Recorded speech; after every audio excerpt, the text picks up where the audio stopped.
क्योंकि जहां आपने काम का भाव आने पर कोई भी चेष्टा की तो दोनों चेष्टाओं के परिणाम में आपका नाश हो जाएगा। दोनों चेष्टा, यदि आपने काम भोग की वासना को सुख का मूल मान लिया और उसकी पूर्ति नहीं हुई तो क्रोध आ जाएगा। क्रोध स्मृति को लोप कर देगा, स्मृति बुद्धि का नाश कर देगी। जहां स्मृति का लोप हुआ, विचार नष्ट हुए, बुद्धि नष्ट हुई, साधक भ्रष्ट हो गया, पतित हो गया। यदि कामना की पूर्ति हो जाती है तो वासना जागृत हो गई और नवीन तृष्णा, भोग तृष्णा जागृत हो गई।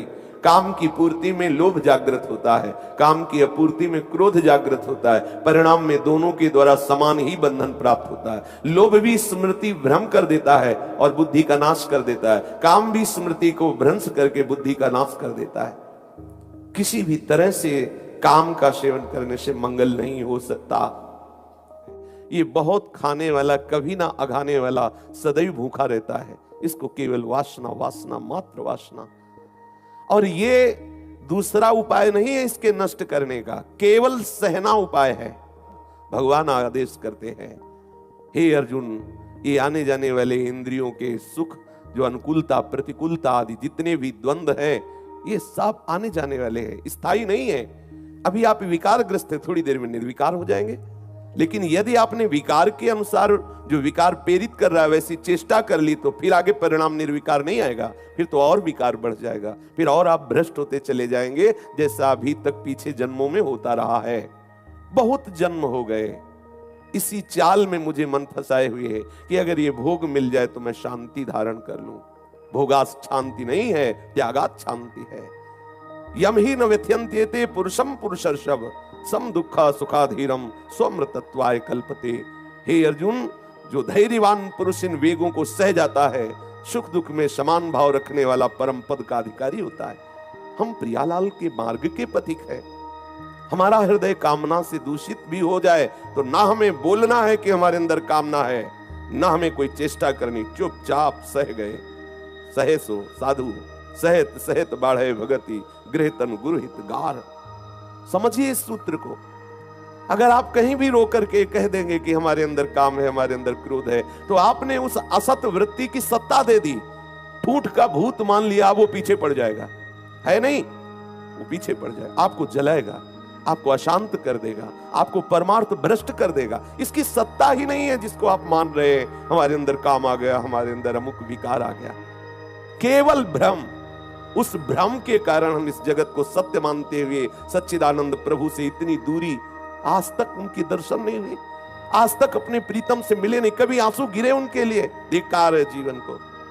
प्रभु के लिए कभी रोए, कभी गुरुदेव के सामने खड़े होकर चिल्लाकर रोना आया कि प्रभु इतना समय चला गया लेकिन प्रीतम नहीं मिले, कृपा करो मुझे प्रभु मिल जाए। नहीं, मेरे अंदर काम, मेरे अंदर क्रोध। ये कोई खास बात है?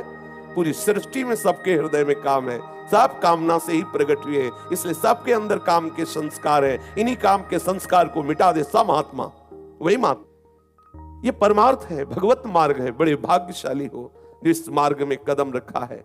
ये बाहरी किसी की प्रशंसा निंदा, कोई तुम्हें कह दे बहुत अच्छे साधक हो, क्या मिलने वाला? कोई कह दे बहुत नीच साधक हो, क्या हानि होने वाली? जो बहुमान करे को मेरो किए बहुमानत ना ही बढ़ाई, जो अपमान करे को केहूं किए अपमान नहीं लघुताई। मुझे अपने प्रीतम से मतलब है, दूसरे से नहीं। जब ऐसी भावना करोगे तो दूसरा कोई है ही नहीं, केवल प्रीतम ही है, आनंद ही आनंद है। इसलिए सबसे प्रार्थना है, इस मार्ग के उपासक को यह समझना है कि सबके अंतःकरण का सृजन कामना से हुआ है। सबसे पहले सृष्टि में कामना हुई, को हम भविष्यमा, कामना से ही सृष्टि है। हम सबके शरीरों का निर्माण काम चेष्टा से है। इसलिए हमारे अंदर परमाणु है, हमारे अंदर वही संस्कार है जिस चेष्टा से हमारा सृजन हुआ है। हम काम संकल्प से, काम चेष्टा से हमारे शरीर का सृजन हुआ है। इसमें वो परमाणु है। इन परमाणुओं को जो मिटा दे वही भगवान, इन परमाणुओं को जो मिटा दे वही भगवत भक्त, इन परमाणुओं को जो मिटा दे वही महात्मा। भगवान और भगवान के भक्त में किंचिन मात्र भेद नहीं होता। ब्रह्मविद ब्रह्मयु भवति, जानत तुम्हें तुम्हें हो जाए। एक कामना ने विविध रूप धारण करवा करके फंसा दिया और निष्कामता अपने स्वरूप में स्थित कर देगी। थोड़े दिन की बात है। आप इसका महत्व खत्म कर दीजिए। जो आप इसे बहुत हवा माने हुए, बहुत बड़ा अरे भाई काम काम आ गया तो कौन सी बड़ी बात हुई, पड़ा रहने दो एक कोने में।